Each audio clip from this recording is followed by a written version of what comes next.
Bom, gente, estamos aqui na terceira aula do nosso curso de Filosofia da Arte, a pergunta que não quer calar, afinal, o que é arte?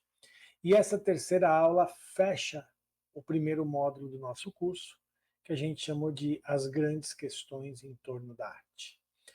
Antes da gente falar dessa terceira aula, vale relembrar rapidamente o que a gente teve, o que a gente conversou nas duas primeiras aulas, né? Então, a primeira aula foi destinada a gente falar dos três, vamos chamar assim, de princípios estruturantes da arte, né, que é a representação, o sentimento e a forma, e como é que a gente chegou a isso, né, concluindo então que a arte é um fenômeno essencialmente humano. Na segunda aula, na aula passada, a gente tratou desses três princípios estruturantes a partir das reflexões de pensadores que viam a arte como um fenômeno metafísico, como um fenômeno para além da condição cotidiana do ser humano, né? E chegamos à conclusão que nessa visão da arte enquanto um fenômeno metafísico, a forma e o sentimento eram mais importantes do que a representação em si, né? Que a representação, nesse caso, ficaria num segundo plano, a forma e o sentimento estariam num plano mais evidente, podemos dizer assim. E essa terceira aula, então, para encerrar esse primeiro módulo, a gente vai tratar de pensadores, né? A gente vai visitar pensadores que viam a arte como uma forma de expressão justamente das relações da vida humana, né? Das relações sociais, dos problemas políticos. Então, a arte como expressão da vida cotidiana, quer dizer, ao contrário daqueles que viam a arte como um fenômeno metafísico, esses pensadores de hoje, da nossa aula de hoje, enxergam a arte como um fenômeno de expressão das relações políticas da vida, das relações sociais, das relações do cotidiano da vida, das mazelas, das angústias, das alegrias, mas tudo ligado à vida cotidiana, né? São autores que estão ligados ao materialismo dialético, né? Todos eles de influência marxista. Tá? Então a gente vai começar essa terceira aula que a gente está, então, intitulando Novamente com os Pés no Chão. Para essa terceira aula, nós vamos usar três obras. Como sempre, em todas as aulas, a gente tem as obras que a gente usa para analisar e as obras que a gente escolheu, que eu escolhi para essa aula de hoje, são as seguintes. A primeira é o quadro Os Retirantes, do Cândido Portinari, pintor brasileiro do século XX, viveu até 1962, né? Da primeira metade do século XX, podemos dizer assim.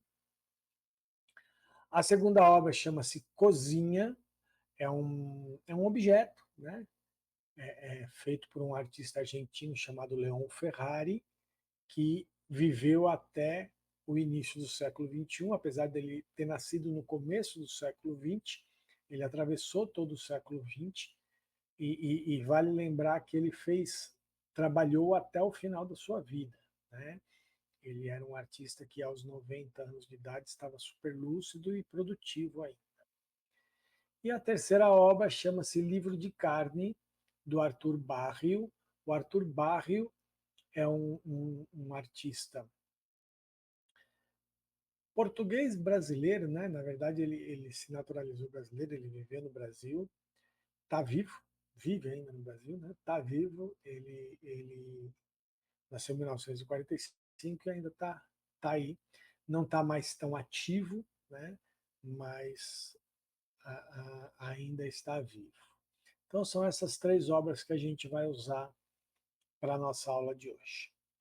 Bom, então vamos começar com o primeiro pensador que nós vamos falar. O Ernst Fischer, ele era um filósofo, um pensador marxista, tá? E ele tem um livro muito interessante chamado A Necessidade da Arte, onde ele vai começar o livro fazendo um questionamento, né? Ele fala o seguinte: a gente tende a achar natural uma coisa que é surpreendente. E o que, que ele coloca que é tão surpreendente que a gente tende a achar que é natural? Falou, a todo momento, milhares e milhares de pessoas no mundo têm contato com a arte. Ou estão escutando uma música, ou estão assistindo a um filme, ou estão indo a uma exposição. A todo momento. Não existe um momento do dia em que não haja alguém em algum lugar do mundo tendo contato com a arte. E isso realmente é surpreendente. Apesar de a gente considerar comum, isso realmente é surpreendente. Se a gente parar para analisar que não existe um momento do dia, porque quando nós estamos dormindo aqui, tem gente acordada em outro lugar do mundo. Então não existe, nas 24 horas de duração do dia, nenhum momento em que não tenha muita gente, em contato com alguma obra de arte, seja uma música, seja um livro, seja um filme, seja um espetáculo de teatro, uma exposição de artes visuais, um espetáculo de dança, enfim. Então, o contato com a arte, para o Ernst Fischer, ele é permanente. E aí a grande questão que ele faz é, por quê? O que leva as pessoas a terem contato com a arte? E aí ele vai dizer o seguinte, que pode-se dizer que as pessoas têm contato com a arte porque eles vão buscar, nesse contato com a arte, uma completude que eles não acham na própria vida. Então nós somos seres incompletos. Né? O ser humano é incompleto. Ele se completa na sua vida, mas a nossa vida nunca é suficiente para que a gente se sinta pleno. E aí ele vai dizer o seguinte, então que a gente vai buscar na arte essa plenitude que a vida não nos possibilita. E essa busca por essa plenitude que a vida não nos possibilita na arte, ela se dá de uma maneira até paradoxal, segundo Ernst Fischer. Primeiro porque a gente vai buscar na arte uma identificação, a gente se identifica com aquilo, a gente vai buscar viver na experiência do contato com a arte uma experiência que a nossa vida não nos proporciona, mas que de repente a gente gostaria de nos proporcionar, enfim, a gente gostaria de viver aquela experiência que a gente não vive na vida, e a gente busca viver no contato com a arte. Então, quando eu assisto a um filme, por exemplo, eu sinto desejo de passar por determinadas experiências e que eu não consigo, e é no contato com esse filme que eu partilho dessa experiência das personagens do filme e tal. E essa partilha é uma partilha segura, porque eu não estou vivendo a experiência efetivamente, né? Eu estou eu tô vivendo essa experiência ou partilhando essa experiência com a personagem do filme, por exemplo, mas ao mesmo tempo eu estou no conforto da minha casa, numa sala de cinema, enfim, eu estou numa posição segura. Então a gente busca na arte a vivência de experiências sem risco. A gente busca na arte uma experiência sem risco.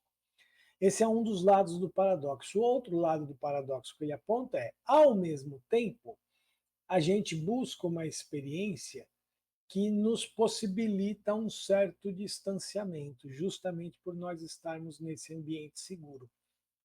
Então, ao mesmo tempo que a experiência do contato com a obra de arte nos coloca num lugar em que a gente tem identidade, a gente se identifica com aquilo, ao mesmo tempo a possibilidade de se distanciar daquilo nos dá uma sensação de segurança e isso faz com que a gente acabe insistindo e buscando sempre a experiência, o contato com a obra artística. Né? E aí ele vai falar do poder que a representação né, o poder de representação da obra de arte e que nos faz sentir um certo grau de liberdade, né? Tirando a gente um pouco do peso da vida cotidiana. Então a gente busca na arte uma distração, um divertimento, uma satisfação, mas é além disso. Né?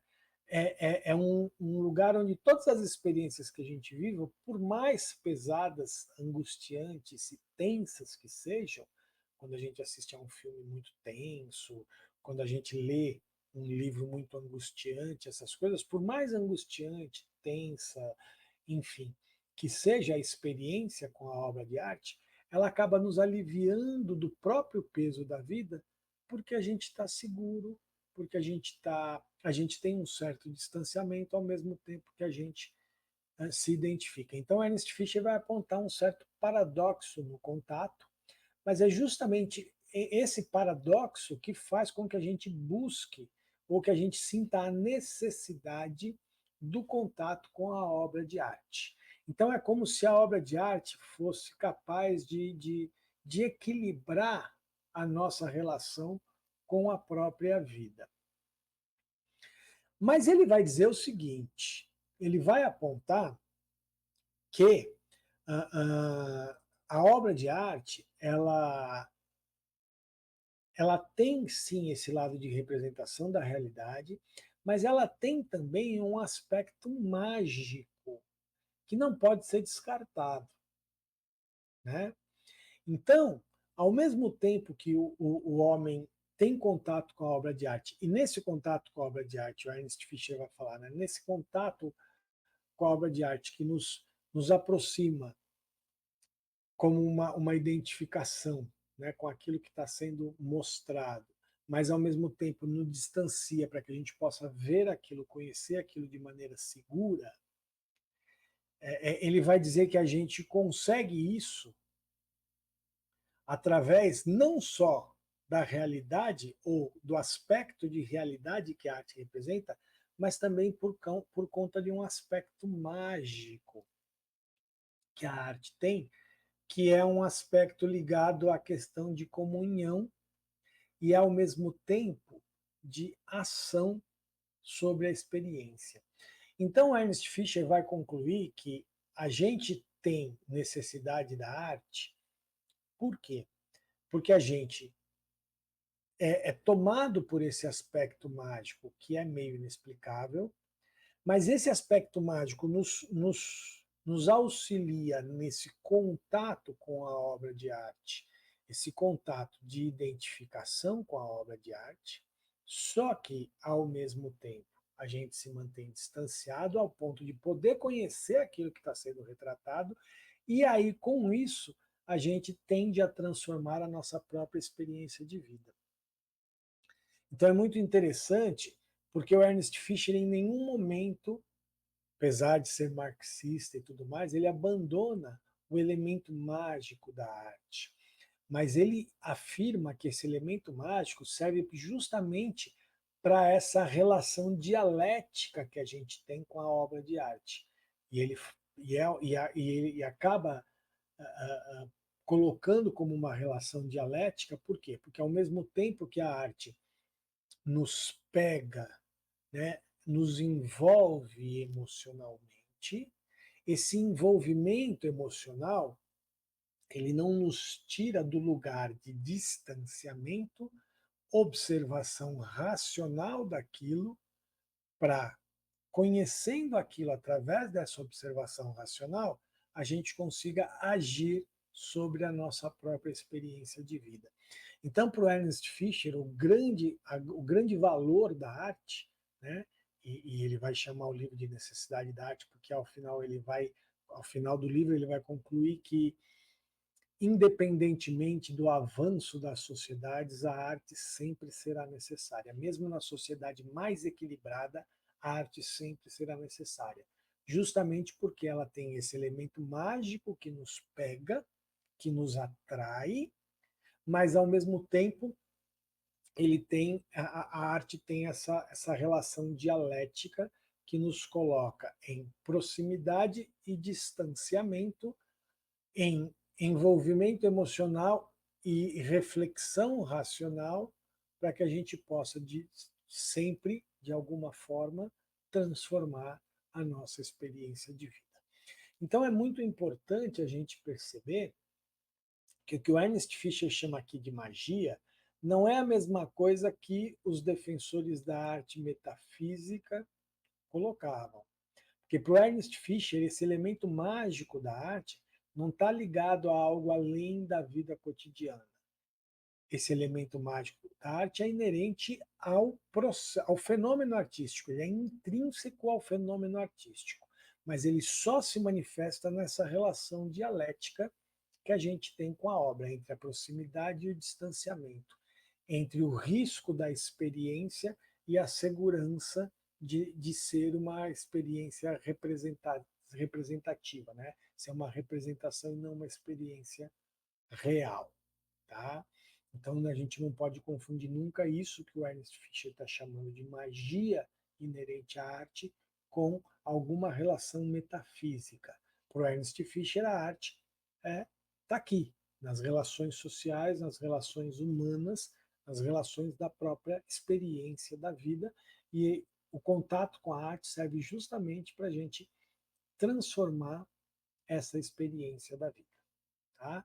O Ernst Fischer, dos três pensadores que a gente vai ver hoje, eu poderia dizer que ele é o mais romântico dos três, né? Porque ele vai ainda falar do fenômeno artístico sob um ponto muito filosófico, sob uma perspectiva muito filosófica, apesar de apontar os aspectos racionais, sociais, de transformação da vida que a arte pode, que o contato com a arte pode proporcionar, ele ainda tem uma abordagem mais filosófica em relação à arte. Os outros dois que a gente vai ver, apesar de filósofos e também abordarem de maneira filosófica, vão ser um pouco mais radicais nas abordagens deles, que a gente vai ver daqui a pouquinho. Então vamos a partir dessa ideia da magia e dessa relação dialética de proximidade e distanciamento, vamos analisar então as nossas três obras. Primeiro, esse quadro famoso, Os Retirantes, do Cândido Portinari, né, que fala sobre a questão das pessoas que viviam no sertão nordestino na seca, o quanto eles buscavam sair, migrar, enfim, para tentar um pouco de uma chance de vida melhor, né? Esse quadro é muito famoso. Esse quadro lembra um pouco um romance, né? O romance Vidas Secas do Graciliano Ramos, né? Que é contemporâneo do Cândido Portinari. E a gente pode ver o seguinte: ele é um quadro que nos atrai, a imagem, ao mesmo tempo que nos atrai, ela nos causa uma certa repulsa, né? Mas a gente consegue se identificar, mesmo não vivendo a seca, a gente consegue sentir a angústia dessas personagens, né? E essa angústia, ela passa para a gente, ela atravessa a gente, até pela questão do quadro ser meio acinzentado, né? Meio seco também, né? O quadro tem umas cores secas, umas cores mais duras, né? E essa secura do quadro, né? Faz com que a gente se sinta meio indignado com a situação dessas pessoas, com a situação de degeneração dessas pessoas, fazendo com que a gente reflita sobre isso, enfim, e até provocando realmente alguma vontade de ação sobre isso, né? Bom, a obra Cozinha, do Leon Ferrari, é uma cozinha de brinquedo mesmo, né? onde existem essas figuras religiosas dentro dos utensílios, então Jesus Cristo, a Virgem Maria, tal, dentro do micro-ondas, dentro do forno, dentro da panela, enfim. Essa obra faz uma crítica ferrenha, né? O Leon Ferrari era um artista que fazia uma crítica ferrenha ao cristianismo e aos dogmas da religião cristã. Ele falava que Cristo era um fascista, porque ele dizia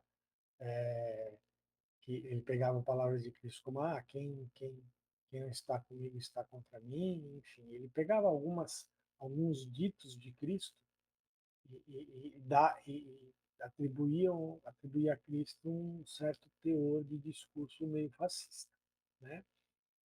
E isso, quando a gente olha isso, a gente fica meio chocado, né?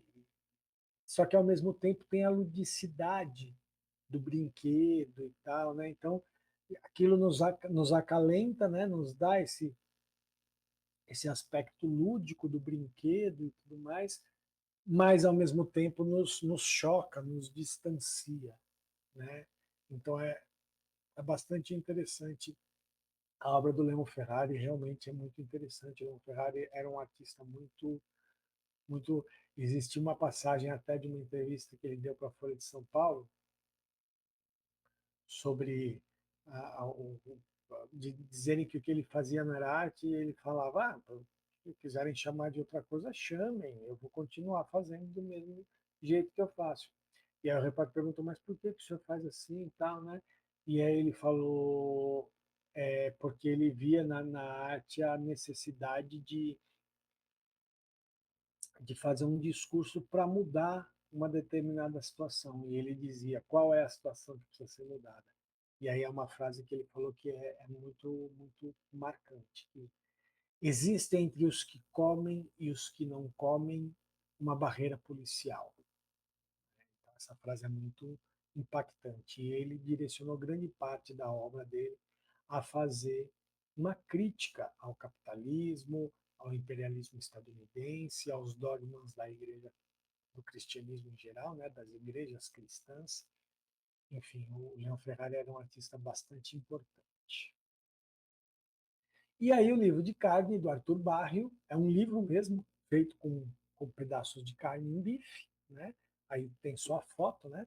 E o livro era para ser manuseado mesmo, né? Então é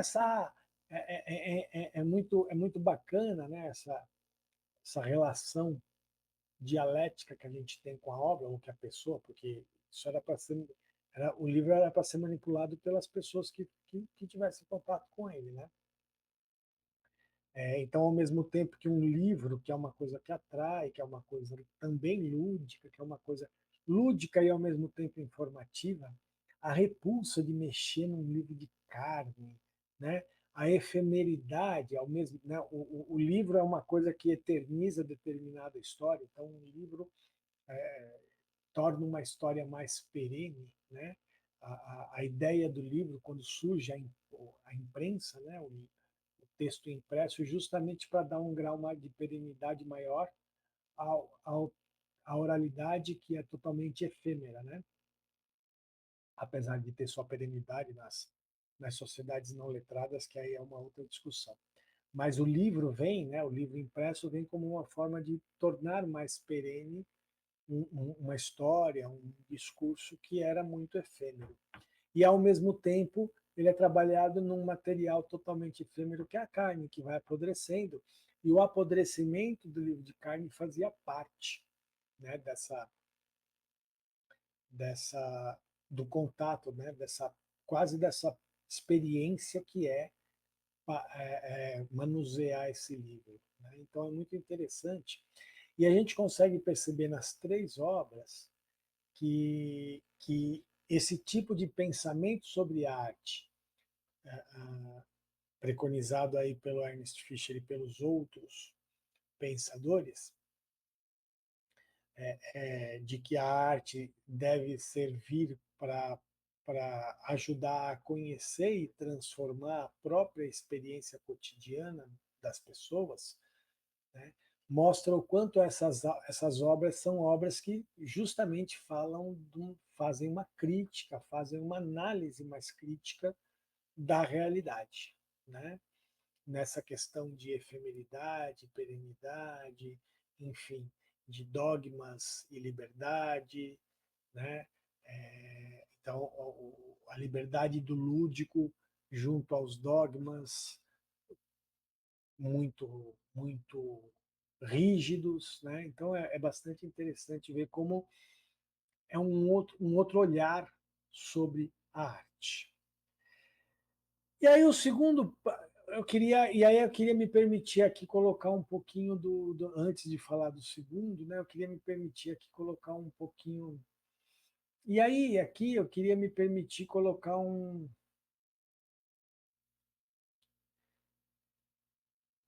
E aí aqui eu queria me permitir, antes de a gente continuar, ler um poema, né? O poema Não Há Vagas, do Ferreira Goulart, que retrata um pouco tudo isso que a gente acabou de falar, né? O preço do feijão não cabe no poema. O preço do arroz não cabe no poema. Não cabem no poema o gás, a luz, o telefone, a sonegação do leite, da carne, do açúcar, do pão. O funcionário público não cabe no poema com seu salário de fome, sua vida fechada em arquivos. Como não cabe no poema o operário que esmerila seu dia de aço e carvão nas oficinas escuras. Porque o poema, senhores, está fechado. Não há vagas. Só cabe no poema o homem sem estômago, a mulher de nuvens, a fruta sem preço. O poema, senhores, não fede nem cheira. Então, a gente tem aí também, né, o Ferreira Goulart, um poeta brasileiro também, né, contemporâneo dessa turma toda, do Portinari, do Arthur Barrio, do Leão Ferrari, enfim, e que demonstra claramente, faz uma crítica clara nesse poema à arte metafísica, enfim, à arte que não está arraigada nos problemas do cotidiano, né? Então, para ele, a poesia deveria estar relacionada, arraigada nas questões do cotidiano. E ele fala que não, que infelizmente isso não acontece. Mas aí é o paradoxo, né? Ele fala que isso não acontece dentro de um poema, né? Então é muito interessante, e representa bem o pensamento de quem defende a arte como uma expressão da vida cotidiana. Bom, segundo pensador, ou dupla de pensadores nesse caso que a gente vai trabalhar, são Theodor Adorno e Max Horkheimer, né, Adorno e Horkheimer, que escreveram um livro muito interessante chamado A Dialética do Esclarecimento. E nesse livro existe um capítulo destinado ao que eles vão chamar de indústria cultural, né? Então, assim, foram o Adorno e o Horkheimer que deram ao termo indústria cultural a dimensão que esse termo tem hoje, né? O Adorno chegou a ser diretor da Escola de Frankfurt, né? Eles eram, tanto Adorno como Horkheimer eram integrantes da Escola de Frankfurt, ou seja, marxistas, né? Da teoria crítica.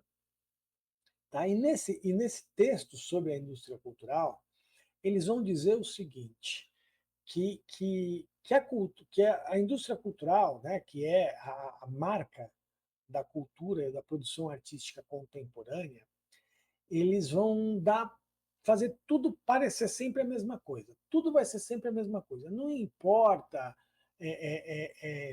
as diferenças formais, a essência dos discursos e a essência das formas é sempre a mesma, né? Então ele vai dizer que a indústria cultural confere a tudo um ar de semelhança, produz sempre a mesma coisa.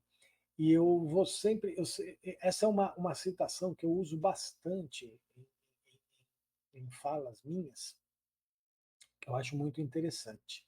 Existe um livro chamado Os Três Usos da Faca, do David Mamet, um cineasta, onde ele diz o seguinte, que o fato de nós termos 70 canais numa TV por assinatura, por exemplo, não significa que nós temos 70 opções diferentes. Nós temos 70 versões diferentes da mesma opção.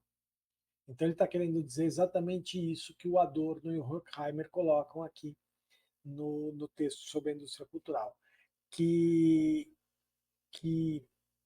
a indústria cultural ela vai estimular a produção de coisas iguais, sempre, para que as pessoas consumam sempre o mesmo tipo de produto. Até quando a obra artística critica o sistema capitalista, ele, na verdade, segue a mesma lógica do sistema capitalista.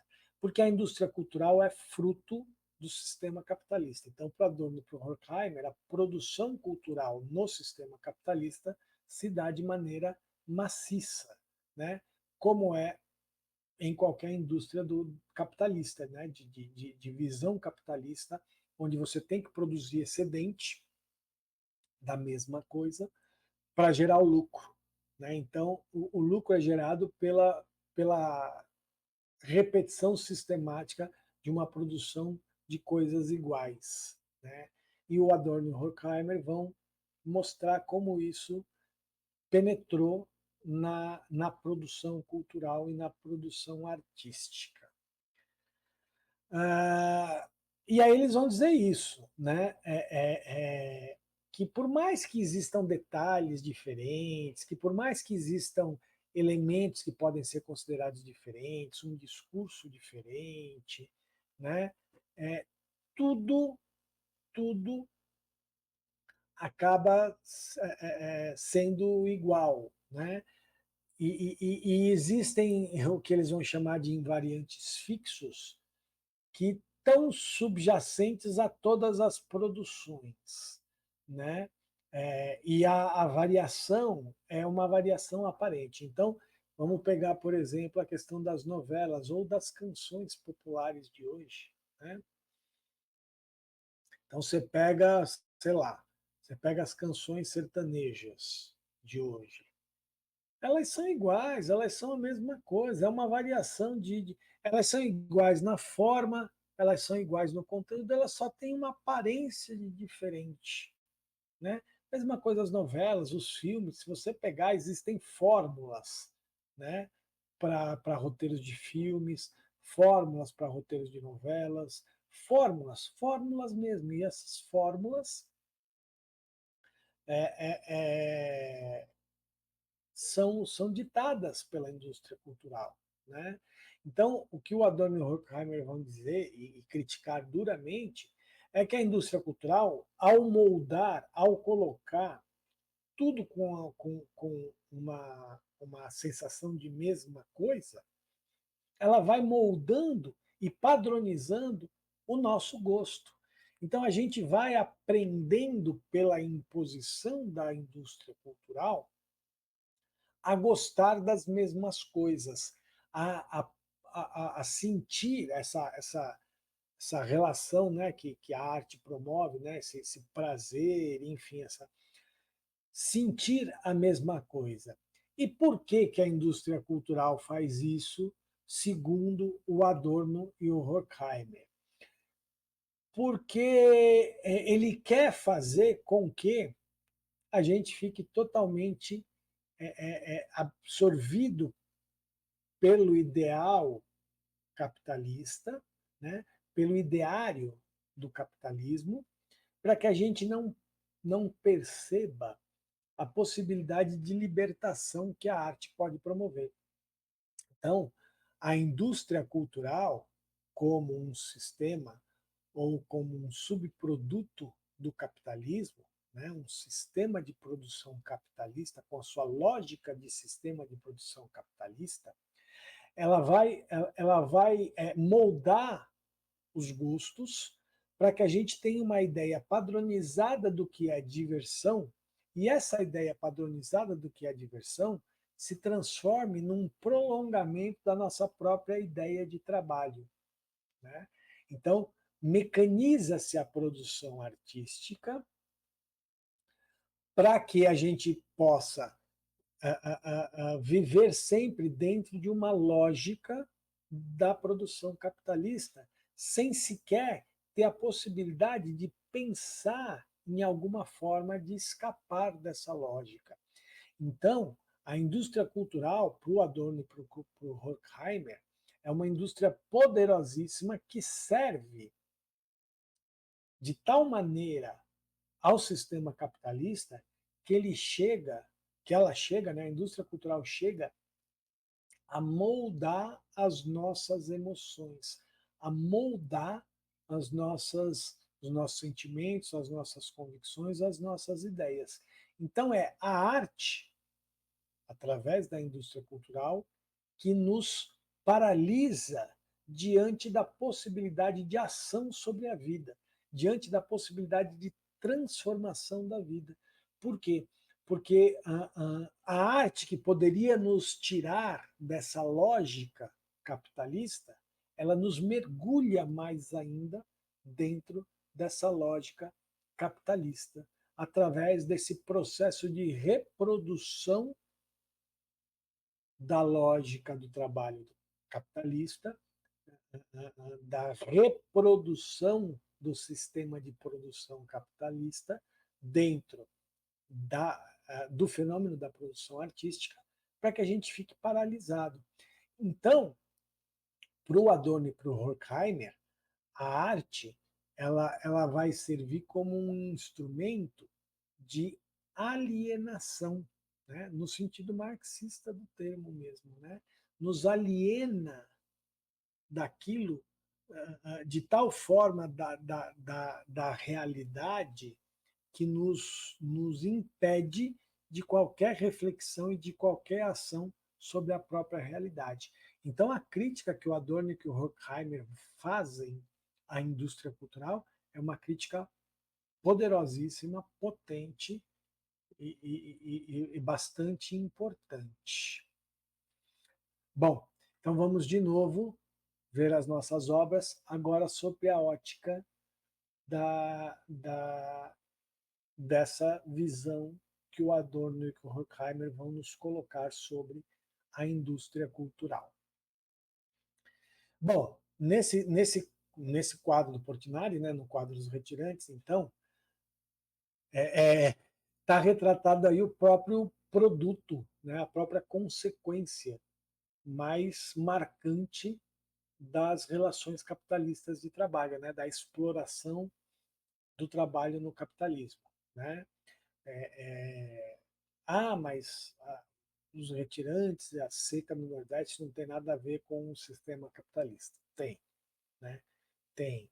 O desequilíbrio climático, a gente sabe disso, ele é resultado de um sistema predatório, que é o sistema capitalista, né? De uma lógica predatória em relação ao meio ambiente que o sistema capitalista promove, tá?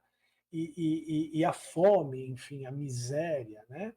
Aí vocês vão dizer, mas então essa produção artística não segue a lógica da indústria cultural. Não, não.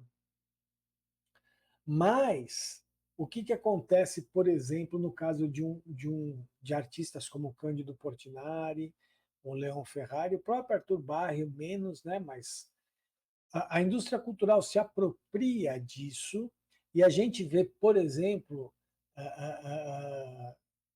várias reproduções dessa obra ou releituras dessa obra, por exemplo, em camisetas, em cartazes, em instrumentos, em elementos da indústria cultural. Então, quando há alguma manifestação artística ou quando um artista acaba criando uma obra que fere a lógica da indústria cultural, a indústria cultural corre e absorve isso, né? Absorve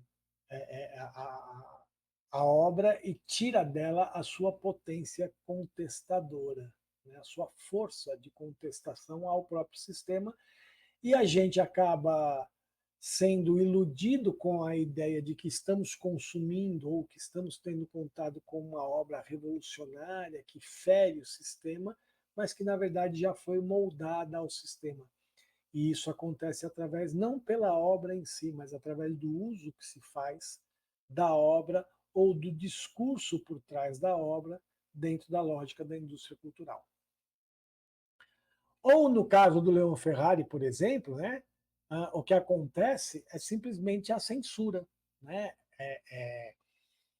O Leon Ferrari teve uma exposição dele censurada em Buenos Aires, ele era argentino, né? Teve uma exposição dele censurada em Buenos Aires, coincidentemente, pelo arcebispo, na época arcebispo de Buenos Aires, que hoje é o Papa Francisco. Né? O Papa Francisco era arcebispo de Buenos Aires na época em que essa exposição foi censurada, justamente porque colocava elementos religiosos em situações, vamos dizer assim, vexatórias, enfim, vulgares e ordinárias demais. Né? Então, quando não dá para a indústria cultural moldar essa obra contestatória aos seus discursos, simplesmente se censura. Né? Então, houve realmente a censura dessa obra, dessa e de outras obras do Leon Ferrari, que faziam parte dessa exposição. E o Livro de Carne é a mesma coisa, quer dizer, a transgressão dessa ideia de uma arte interativa, né? Então, por exemplo, aqui a gente tem um exemplo claro de como a indústria cultural se apropria disso. A arte contemporânea é extremamente interativa, mas ela não tem mais a mesma potência de interação, essa interatividade não tem mais a mesma potência que tinha na época em que, por exemplo, artistas como Arthur Barrio propunham isso. Né? Ela é uma interação que foi meio que esvaziada de sentido e ficou a interação pela interação, porque isso é um dos elementos que a indústria cultural consegue absorver.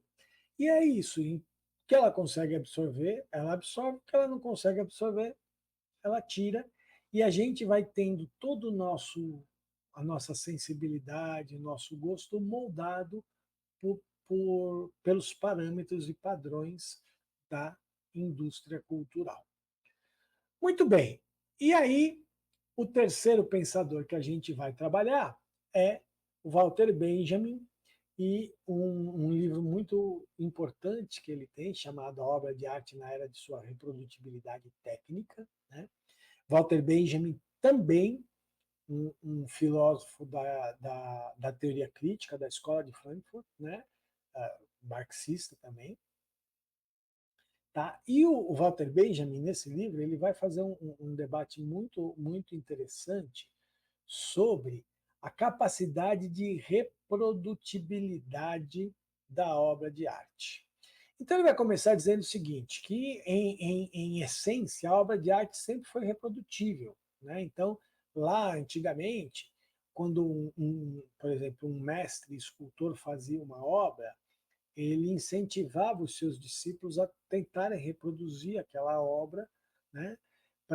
Até para aprimorar suas habilidades técnicas e tudo mais. Né? Então, o que ele vai dizer é isso. Em essência, a obra sempre foi reprodutível. O homem sempre teve o poder e a vontade de imitar o que era feito por outras pessoas. Né? Então, para o Walter Benjamin, a reprodutibilidade não é um problema em si, porque isso faz parte da obra de arte. O que ele vai apontar é que a reprodutibilidade ela traz alguns problemas em relação a outra coisa que é inerente à obra de arte, que é o que ele vai chamar de aura. Né? Para o Walter Benjamin, a obra de arte tem uma espécie de aura. O que seria essa aura? Seria a condição única daquela obra. Aquela obra ela pertence a um aqui e a um agora. Ela foi produzida por alguém num determinado momento, em um determinado lugar. E é essa existência única que dá a essa obra de arte o que ele vai chamar de aura, que é a sua condição mais importante enquanto obra de arte. E a reprodução, por mais perfeita que seja, não capta essa aura. Então, se a gente pensar que qualquer reprodução da Mona Lisa, por exemplo, não é a Mona Lisa, né? Qualquer reprodução que se faz de um quadro não é o quadro.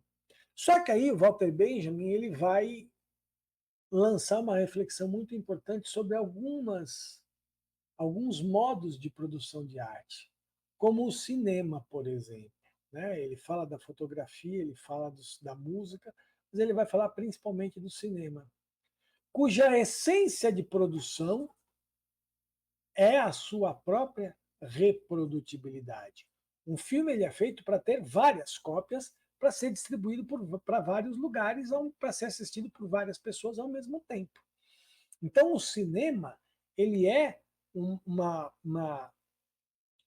um tipo de obra de arte cuja aura não está necessariamente no aqui e agora da sua produção. Porque o filme é feito num determinado lugar, sei lá, dentro de um estúdio e tal, mas ele é feito já com a ideia de ter inúmeras cópias.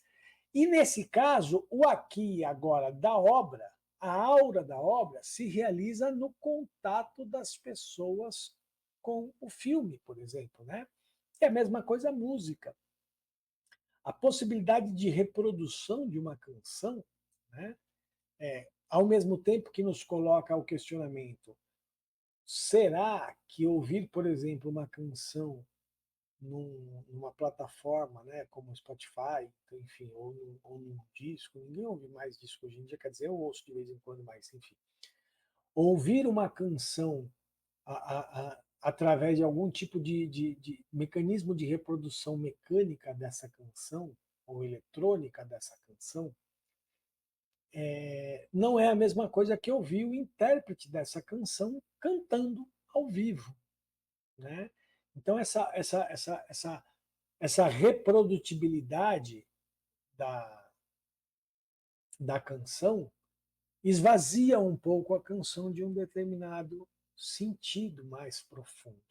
Mas no cinema isso não acontece, porque a gente não vê o ator, por exemplo, fazer. O cinema ele é uma obra de arte que ela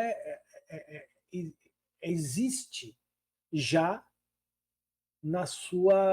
no seu suporte reprodutor, né? No seu suporte de reprodução. O filme a gente não vê. Tanto é que se a gente assiste por exemplo, se a gente vai visitar um set de filmagem e ver a filmagem de um filme, não existe aura nenhuma, né? A gente vê, inclusive, ainda mais hoje em dia com essas produções digitais, né? Quer dizer, aquele chroma key, aquele fundo todo verde, o cara lutando com o vazio, o cara correndo, enfim, né? Então assim, a produção do filme é uma coisa que a aura do filme está na obra, no acabamento, né? No filme finalizado. E esse filme finalizado ele já tem inúmeras reproduções, inúmeras cópias. Né? Então Walter Benjamin vai colocar o que é a diferença então do cinema nessa questão da reprodutibilidade técnica. E por que ele vai fazer essa diferenciação da reprodução que esvazia a aura, como em inúmeras obras de arte, e da reprodução que não esvazia a obra, que é o caso do cinema, onde a reprodução faz parte da essência da obra, né? Ele vai dizer, ele vai falar isso porque para ele existem dois polos no fenômeno artístico. Né? A obra de arte tem dois polos, que é o que ele chama de valor de culto e valor de exposição. E aí ele vai dizer que lá atrás, né, na época das cavernas, quando os caras pintavam lá na parede da caverna, aquela pintura não tinha nenhum valor de exposição, porque muitas vezes ela não era vista por ninguém. O cara pintava lá para poder, né, segundo diz a história da arte tradicional, que eles pintavam, faziam aquelas pinturas rupestres para tentarem, sei lá, pegar o animal, um elemento mágico para tentar caçar o animal e tudo mais. Então aquilo não tinha nenhum valor de exposição, era só valor de culto. Né? Mesma coisa em obras como, por exemplo, as tragédias gregas. Né? Por que, que na Grécia só cidadãos podiam frequentar o teatro? Porque o valor de exposição não interessava. Existia um valor de exposição? Existia. Mas o mais importante era o valor de culto. E aí o que Walter Benjamin vai dizer é que, no decorrer da história, esse valor de culto vai perdendo força e o valor de exposição vai ganhando força. Ao ponto de que, por exemplo, o cinema é uma obra que tem um valor de exposição lá no alto e um valor de culto muito baixo, praticamente inexistente. Justamente por quê? Porque ele tem na sua essência essa possibilidade de reprodução.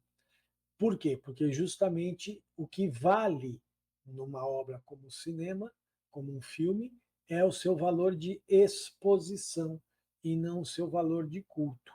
Então ele vai, ao colocar esses dois polos, o Walter Benjamin, ele vai justamente mostrar como essa questão da reprodutibilidade técnica da obra de arte acaba afetando o valor de culto, ele vai perdendo esse caráter sagrado, mas não só no sentido religioso, mas no sentido de mágico, né? Esse sentido de culto, esse sentido de mistério, e ele vai acentuando o seu valor de exposição, o seu valor de reprodução e capacidade de atingir um número maior de pessoas. Ele não vai dizer que isso é bom ou ruim em si, mas ele vai fazer uma análise, ele faz uma análise sobre os problemas que isso causa, né? E o quanto isso também é fruto essa, essa, essa, esse acentuar do valor de exposição é fruto de um modo de produção capitalista.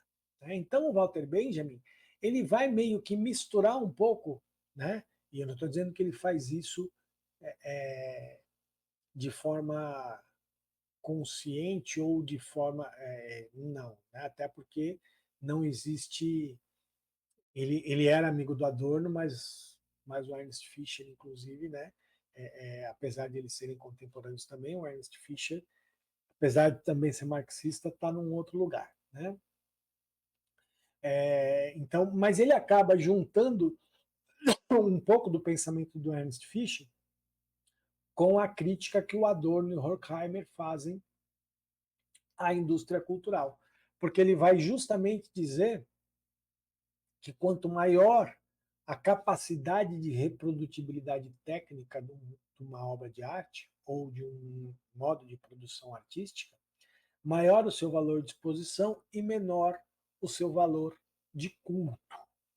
Né? E isso é uma característica, então, da arte contemporânea. Então, eu penso que Walter Benjamin fecha bem essa tríade, né, esses três pensadores que vão trabalhar justamente com a ideia do modo de produção artística ou da produção artística como um sistema, um fenômeno que está totalmente inserido na vida cotidiana, né, ao ponto de moldar os nossos gostos, as nossas reflexões e as nossas ideias. Bom, e aí então, vamos lá de novo, né, os retirantes sobre essa coisa. Então, por exemplo, é aquilo que eu falei. Essa obra ela tem até um certo valor de culto muito mais acentuado do que o valor de exposição. Tem um valor de exposição? Tem, né? Então, se você for lá no MASP, que é onde está o original, né? Essa obra faz parte do acervo do MASP. Se você vai lá no MASP e vê a obra original, você sente uma aura diferente, você sente uma coisa diferente. Mas como é que a indústria cultural se apropria disso? Tirando esse valor de culto e colocando o valor de exposição. Então, ao reproduzir isso em camisetas, em cartazes, enfim, né, nos mais diversos suportes, você esvazia o valor de culto e aumenta o valor de exposição, tirando um pouco, enfraquecendo um pouco a aura dessa obra. A cozinha do Leon Ferrari, então, é isso. Também tem a mesma coisa, né? Quer dizer, ela tem o valor de exposição dessa obra é muito pequeno no original. Como no caso dessa obra não é possível moldar, censura-se. Mas, quando a gente vê uma obra como essa, na verdade, o que o Leon Ferrari faz, e eu acho genial, ele associa de maneira muito intensa o valor de exposição e o valor de culto, né? Porque ele faz uma secularização da sacralidade dentro da própria obra. Então ele seculariza, ele pega aquilo que é extraordinário, que está para além do humano e joga dentro do humano para fazer uma crítica, né? Por quê? Porque os dogmas cristãos moldam e moldaram e continuam moldando a nossa vida como um todo. De novo, apesar do Nietzsche ser um metafísico, de novo tem a crítica nietzschiana ao cristianismo, né, no livro Anticristo, e que o Leon Ferrari reproduz de forma muito assertiva na sua obra visual, na sua obra artística. E, de novo, o livro de Carne, né, do Arthur Barrio. Então, você vê, aí você tem uma obra que está exposta, né, que está numa exposição, mas ela não tem valor de exposição quase nenhum, porque ela só se realiza na interação, no culto. Culto no sentido de rito, né, você precisa de uma interação com a obra, você precisa manusear a obra, você precisa. Porque, inclusive, a obra é efêmera, ela vai apodrecendo. Então, aqui você tem um valor de culto muito grande, né? E a própria reprodução em fotos disso mostra o seguinte: que ao transformar isso numa sequência de fotos, você tira um pouco o valor de culto, aumenta o valor de exposição. Nesse caso aqui, tudo bem, não tem a ver com a indústria cultural, mas é muito mais por uma questão de pesquisa histórica da obra, né? Porque a obra não existe mais. Né? Esse livro de carne original do Arthur Barrio. Mas é muito interessante ver o seguinte: carne. É possível reproduzir vários livros de carne iguais, como esse do Arthur Barrio. Né? Então você tem uma possibilidade de reprodutibilidade técnica dessa obra que pode ter o seu lado positivo no sentido de que você vai fazer com que mais pessoas possam passar pela experiência de manusear esse livro de carne. Mas, ao mesmo tempo, você tira um pouco a aura dessa obra. Né? Só que a melhor forma de fazer isso é esvaziar. No caso da obra, é tirar totalmente, quer dizer, você só reproduz as imagens dessa experiência e você então faz com que o valor de exposição se sobreponha ao valor de culto e a obra perca totalmente o sentido. E aí, eu queria fechar essa aula lendo um outro poema. Um poema não à toa, né? Um poema do Bertolt Brecht, um dramaturgo e escritor e diretor de teatro alemão, né, da primeira metade do século XX,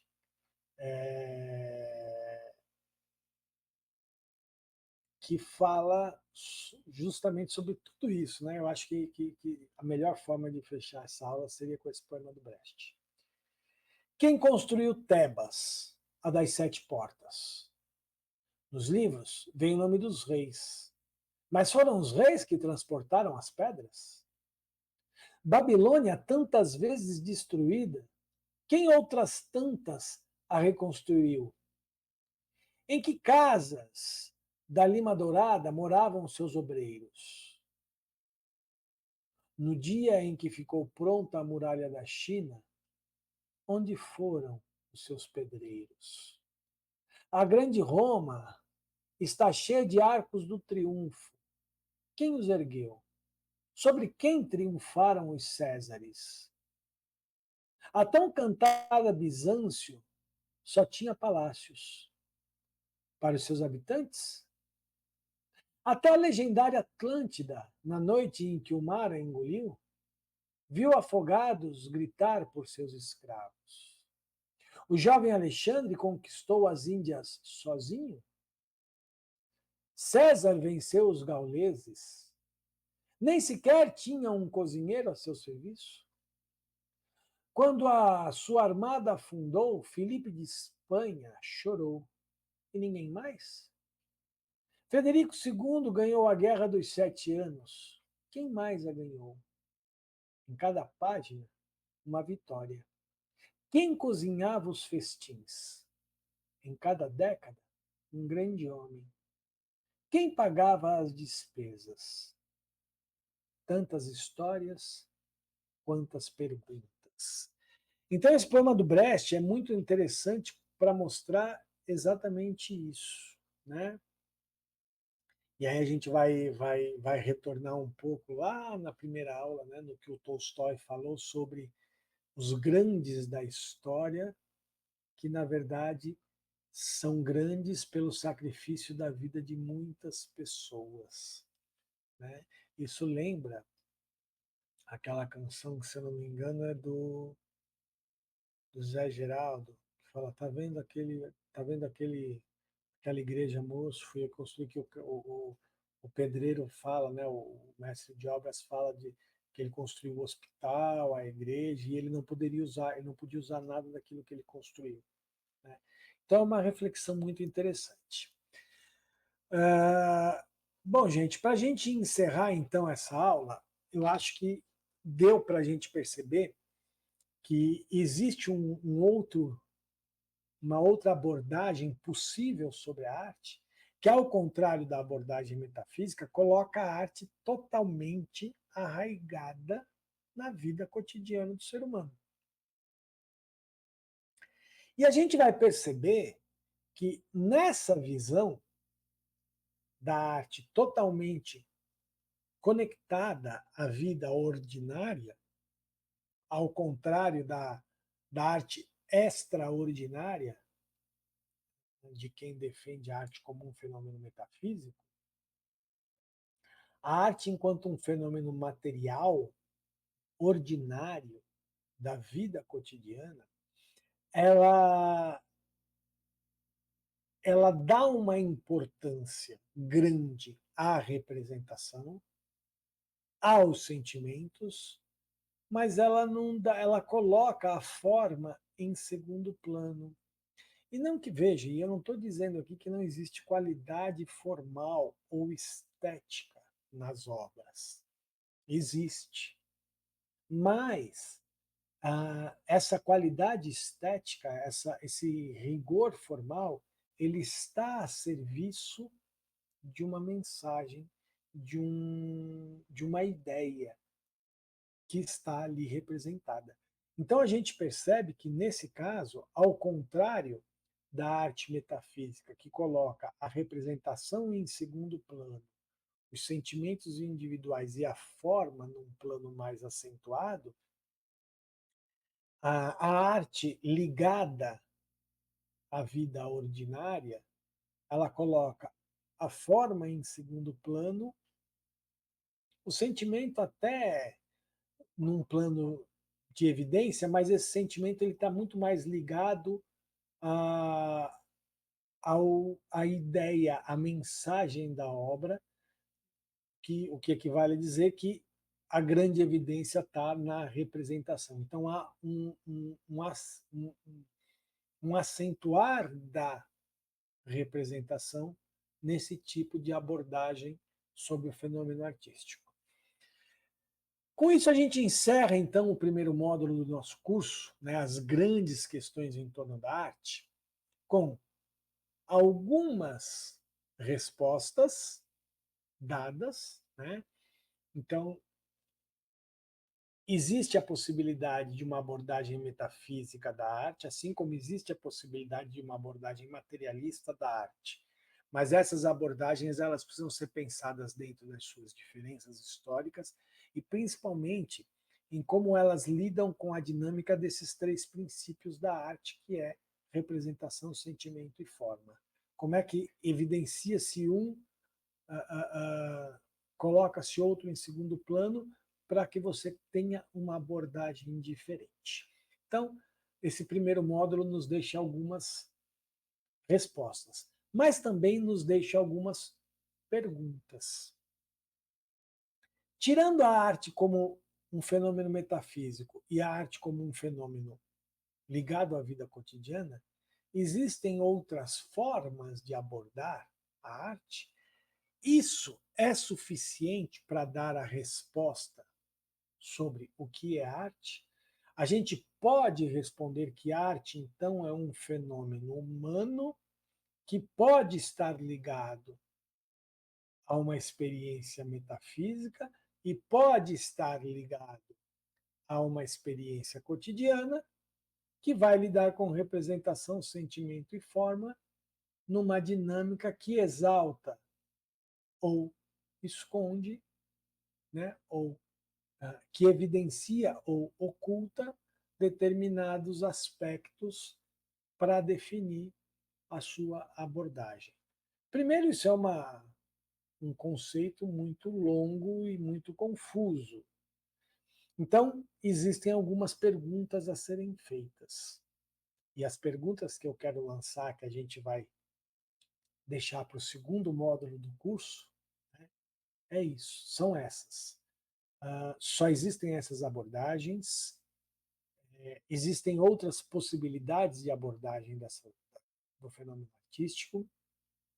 Essas outras abordagens vão lidar com esses três princípios de representação, sentimento e forma, de que maneira ou não, né, vão lidar, enfim.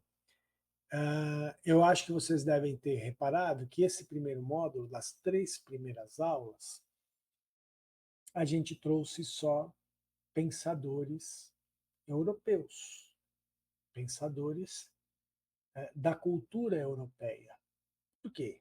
Porque eu quis evidenciar nesse primeiro módulo do curso, como uma espécie de apresentação, que a nossa visão de arte é uma visão europeia. E se a visão europeia fosse o que ela pretende ser, universal, talvez fosse suficiente isso aqui para a gente responder o que é arte. Porém, existem outras manifestações ligadas a outras formas de enxergar o mundo que precisam ser abordadas antes da gente dar a resposta sobre o que é arte. Por quê? Porque existem formas totalmente diferentes de enxergar o mundo e, consequentemente, o fenômeno artístico. Existem formas totalmente diferentes de lidar com o que é, com o que está para além da vida ordinária humana e com a vida ordinária humana. Ou seja, existem outras metafísicas e outros materialismos. Então a gente precisa fazer essas abordagens antes da gente dar a resposta. Essa primeira resposta desse primeiro módulo é uma resposta com um certo sabor europeu, que é bacana, que é importante a gente conhecer, mas que não é único. Então a gente vai, a partir do próximo módulo, no segundo módulo, abordar então outras epistemologias e como a arte aparece nessas outras epistemologias. Tá bom? Aguardo vocês na nossa próxima aula, já inaugurando o módulo 2. Não esqueçam de fazer os exercícios, só para, né, aquela coisa lúdica mesmo, só para ver como é que vocês conseguem lidar com as brincadeiras ali que eu fiz, dos exercícios, né? E vamos seguir o curso, que a gente ainda tem alguns caminhos a percorrer antes de chegarmos à nossa resposta. Tá bom? Valeu, gente. Até a próxima aula. Tchau, tchau.